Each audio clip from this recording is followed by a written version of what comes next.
महामृत्युंजय मंत्र यह बहुत ही शक्तिशाली और चमत्कारी मंत्र है। यह शिव जी का महामंत्र है, जिसके जप करने से भक्तों का आत्मविश्वास बढ़ता है और लाइफ में, जीवन में जो भी नकारात्मकता होती है वो सब दूर होती है। सारे विचार सकारात्मक बनते हैं। पूजा में महामंत्र का जाप करने से भक्तों की सभी इच्छाएं पूरी होती हैं। मृत्युंजय मंत्र का अर्थ है कि हम त्रिनेत्रधारी भगवान शिव का सच्चे मन से ध्यान करते हैं। भगवान शिव हमारे जीवन में मधुरता, सुख, शांति को बढ़ाते हैं। हम जीवन और मृत्यु के डर से मुक्त होकर अमृत की ओर अग्रसर हों। भगवान शिव हम पर ऐसी कृपा करें। महामृत्युंजय मंत्र का जाप कैसे करते हैं? महामृत्युंजय मंत्र का जाप अपने घर के मंदिर में भी कर सकते हैं। मंत्र जाप के लिए घर के मंदिर में शिव पूजा करें। शिवलिंग पर तांबे के लोटे से जल चढ़ाए, बेलपत्र, धतूरा और आंकड़े के फूल चढ़ाएं। यह शिव जी को बहुत ही प्रिय है।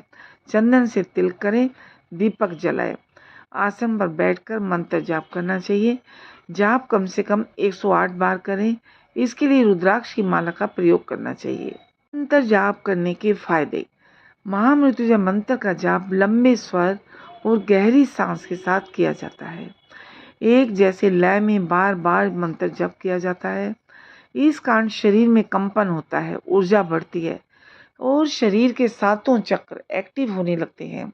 रोग प्रतिरोधक शक्ति बढ़ती है। हम जो भक्त नियमित रूप से रोज भगवान शिव इस मंत्र का जाप करते हैं, ध्यान उन्हें जल्दी ही सकारात्मक फल मिल सकते हैं। हमारे जीवन में मंत्र की रचना मार्कंडेय ऋषि ने की थी।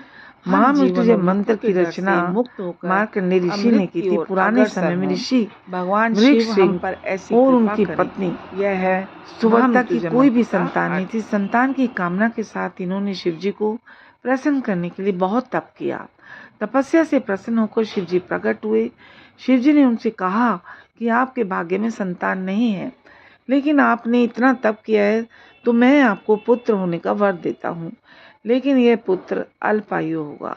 इसका जीवन 16 वर्ष का ही होगा।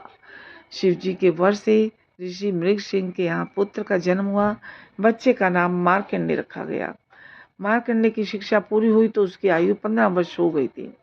शिक्षा पूरी होने के बाद मार्कंडेय अपने घर पहुंचा तो उसने देखा कि माता पिता दुखी हैं। दुख की वजह पूछने पर माता पिता ने उसके अल्पायु होने की बात बताई। मार्कंडेय ने कहा कि आप चिंता ना करें, ऐसा कुछ नहीं होगा। इसके बाद मार्कंडेय ने महामृत्युंजय मंत्र की रचना की और शिव जी को प्रसन्न करने के लिए तप करने लगा। तप करते करते 1 वर्ष और बीत गया। मार्कंडेय की उम्र हो चुकी थी 16 वर्ष। यमराज मार्कंडेय के प्राण हरण करने के लिए प्रकट हो गए। मार्कंडेय ने तुरंत ही शिवलिंग को पकड़ लिया और तभी वहां शिव जी प्रकट हुए। शिव जी ने कहा कि मैं इस बालक की तपस्या से प्रसन्न हूँ और इसे अमरता का वरदान देता हूँ। शिव जी ने मार्कंडेय से कहा कि अब से जो भी भक्त महामृत्युंजय मंत्र का जाप करेगा उसके जीवन की सभी परेशानियां दूर होंगी और असमय होने वाली मृत्यु का भय भी दूर होगा। के जाप से संसार के सभी कष्टों से मुक्ति मिलती है। यह मंत्र जीवन देने वाला है। इससे जीवनी शक्ति तो बढ़ती ही है, साथ ही सकारात्मकता भी बढ़ती है। महामृत्युंजय मंत्र के प्रभाव से हर तरह का डर और टेंशन खत्म हो जाती है। इसलिए भगवान शिव की स्तुति के लिए महामृत्युंजय मंत्र का जप किया जाता है। इसके जप से संसार के सभी कष्टों से मुक्ति मिलती है। संस्कृत में महामृत्युंजय उस व्यक्ति को कहते हैं जो मृत्यु को जीतने वाला हो।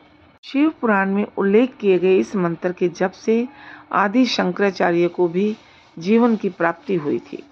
मंत्र का जाप रोज रुद्राक्ष की माला से करने से अकाल मृत्यु का डर दूर होता है, साथ ही कुंडली के दूसरे बुरे रोग भी शांत होते हैं।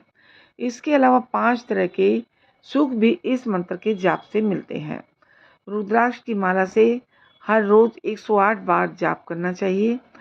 मंत्र जाप के फायदे। ब्याह से छुटकारा पाने के लिए 1100 मंत्र का जप किया जाता है। दूसरा, रोगों से मुक्ति के लिए 11,000 मंत्रों का जप किया जाता है। तीसरा, पुत्र की प्राप्ति के लिए, उन्नति के लिए, अकाल मृत्यु से बचने के लिए 1.25 लाख की संख्या में मंत्र जप करना अनिवार्य है। और यदि साधक पूर्ण श्रद्धा और विश्वास के साथ ये साधना करे तो वांछित फल की प्राप्ति की प्रबल संभावना रहती है। मंत्र के पाठ से भगवान शिव हमेशा प्रसन्न रहते हैं और मनुष्य को कभी भी धन धान्य की कमी नहीं होती है। महामृत्युंजय मंत्र के जप से सारे रोगों का नाश होता है, मनुष्य निरोगी बनता है। जिस भी व्यक्ति को धन संपत्ति पाने की इच्छा हो उसे महामृत्युंजय मंत्र का पाठ अवश्य करना चाहिए।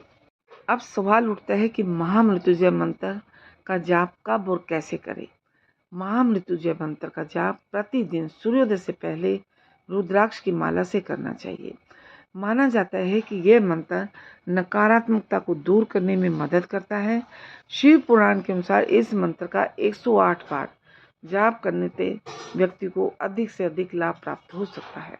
महामृत्युंजय मंत्र भगवान शिव शंकर को प्रसन्न करने वाला खास मंत्र है।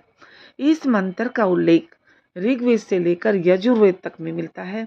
कहा जाता है कि यदि कोई व्यक्ति भय मुक्त रोग मुक्त जीवन चाहता है और अकाल मृत्यु के डर से खुद को दूर करना चाहता है तो उसे महामृत्युंजय मंत्र का जाप अवश्य करना चाहिए। और यह मंत्र भगवान भोलेनाथ का सबसे प्रिय मंत्र है।